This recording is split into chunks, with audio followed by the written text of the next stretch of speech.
أعوذ بالله من الشيطان الرجيم بسم الله الرحمن الرحيم والمحصنات من النساء إلا ما ملكت أيمانكم كتاب الله عليكم وأحل لكم ما وراء ذلكم أن تبتغوا بأموالكم محصنين غير مسافحين فما استمتعتم به منهن فآتوهن أجورهن فريضة ولا جناح عليكم فيما تراضيتم به من بعد الفريضة إن الله كان عليما حکیما۔ ترجمہ کنز الایمان، اللہ کے نام سے شروع جو نہایت مہربان رحم والا۔ اور حرام ہے شوہردار عورتیں مگر کافروں کی عورتیں جو تمہارے ملک میں آ جائیں، یہ اللہ کا نوشتہ ہے تم پر، اور ان کے سوا جو رہیں وہ تمہیں حلال ہیں کہ اپنے مالوں کے عوض تلاش کرو، قید لاتے نہ پانی گراتے، تو جن عورتوں کو نکاح میں لانا چاہو ان کے بندھے ہوئے مہر انہیں دو، اور قرار داد کے بعد اگر تمہارے آپس میں کچھ رضامندی ہو جائے تو اس میں گناہ نہیں، بے شک اللہ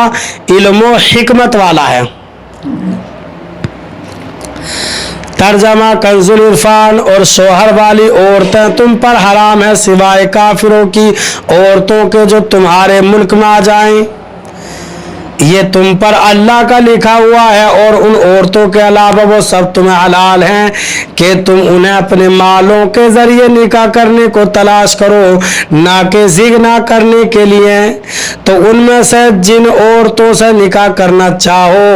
ان کے مقررہ مہر انہیں دے دو، اور مقررہ مہر کے بعد اگر تم آپس میں کسی مقدار پر راضی ہو جاؤ تو اس میں تم پر کوئی گناہ نہیں، بے شک اللہ علم والا حکمت والا ہے۔ والمحصنات من النساء، اور شوہر والی عورتیں ان عورتوں کا بیان جاری ہے جن سے نکاح حرام ہے۔ یہاں بتایا جا رہا ہے کہ وہ عورت جس کا شوہر ہو وہ دوسرے مرد پر اس وقت تک حرام ہے جب تک پہلے کے نکاح یا اس کی عدت میں ہو، البتہ کافروں کی وہ عورتیں جن کے مسلمان مالک بن جائیں وہ ان کے لیے حلال ہیں۔ اس کی صورت یہ ہے کہ میدان جنگ سے کفار کی عورتیں گرفتار ہوں، ان کے شوہر دارالحرم میں ہوں، تو بادشاہ اسلام یا لشکر کا مجاز امیر ان عورتوں کو مجاہدین میں تقسیم کر دے، اور قیدی عورت جس مجاہد کے حصے میں آئے وہ اس کے لیے حلال ہے کہ ملک مختلف ہونے کی وجہ سے ان کا سابقہ نکاح ختم ہو گیا۔ وہ عورت اگر حاملہ ہے تو وضع حمل کے بعد ورنہ ایک ماہواری آ جانے کے بعد اس سے ہم بستری کر سکتا ہے۔ فی زمانہ جنگی قیدیوں کے ساتھ جو وحشیانہ سلوک کیا جاتا ہے وہ کسی سے ڈھکا چھپا نہیں، ان پر جو ظلم و ستم ڈھائے جاتے ہیں ان کا تصور تک لرزہ دینے والا ہوتا ہے۔ اسلام نے جنگی قیدیوں کے مسئلے میں ایسا بہترین حل پیش کیا کہ جس کی مثال کہیں نہ ملتی، وہ یہ کہ جنگ میں قید ہونے والے مردوں کو غلام بنا لیا جائے اور عورتوں کو لونڈیاں، پھر انہیں بھوکا پیاسا رکھنے، طرح طرح کی اذیتیں دینے یا دن رات ان سے جبری مزدوری لینے کے بجائے ان کے ساتھ حسن سلوک، ہدایت کی بلکہ فدیہ لیے بغیر یا فدیہ لے کر ہی صحیح انہیں چھوڑ دینے کی ترغیب بھی دی۔ آزاد کرنے پر ثواب کی بے شمار بشارت سنائی۔ جنگی قیدیوں کو لونڈی غلام بنانا لازمی قرار نہیں دیا بلکہ مکافات عمل کے طور پر صرف اجازت دی کیونکہ اس دور میں جنگی قیدیوں کو لونڈی غلام بنانے کا رواج تھا، جس کو اوپر بیان کردہ طریقوں کے مطابق تدریجاً ختم کیا گیا۔ وَأُحِلَّ لَكُم مَّا وَرَاءَكُمْ ذَلِكُمْ، ان کے علاوہ سب تمہارے لیے حلال ہیں، یعنی جن عورتوں سے نکاح حرام ہے ان کے علاوہ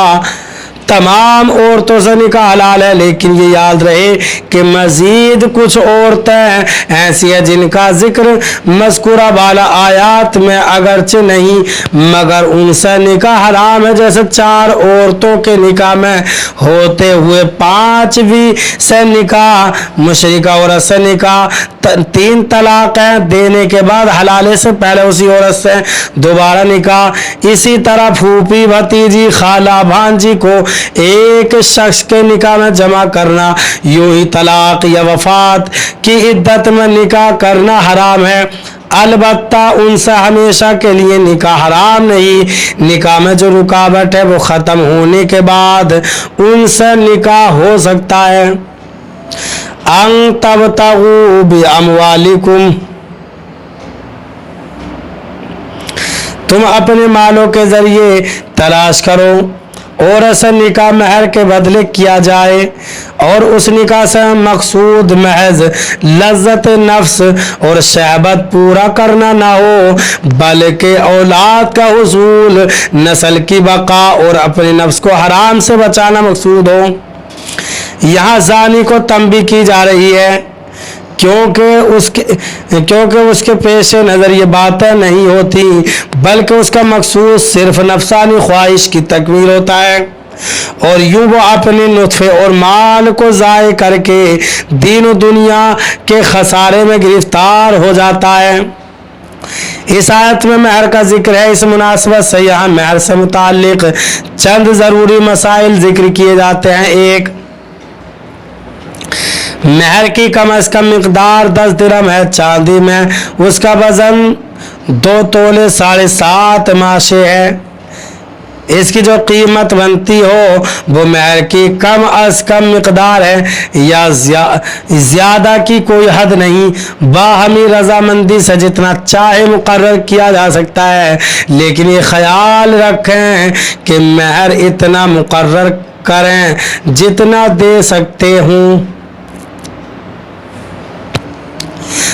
2، مہر کا مال ہونا ضروری ہے، اور جو چیز مال نہیں وہ مہر نہیں بن سکتی۔ مثلا مہر یہ ٹھہرا کہ شوہر عورت کو قرآن مجید یا علم دین پڑھا دے گا تو اس صورت میں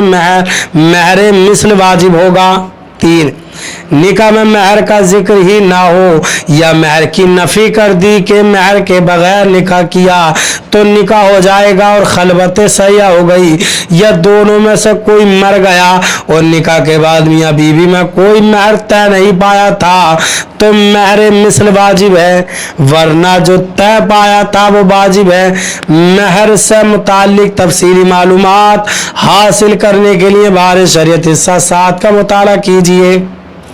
فَمَسْتَمْتَعْتُمْ بِهِ مِنْهُنَّ، تو ان میں سے جن عورتوں سے نکاح کرنا چاہو، یعنی جن عورتوں سے تم شرعی نکاح کر کے جماع وغیرہ کا فائدہ حاصل کرنا چاہو تو انہیں ان کے مقرر کردہ مہر ادا کر دو۔ یاد رہے کہ اسلام میں عورت سے نفع اٹھانے کی صرف 2 صورتیں جائز ہیں جو کہ قرآن پاک میں بیان کی گئی ہیں۔ 1، شرعی نکاح کے ذریعے۔ 2، عورت جس صورت میں لونڈی بن جائے، لہذا اس کے علاوہ ہر صورت حرام ہے۔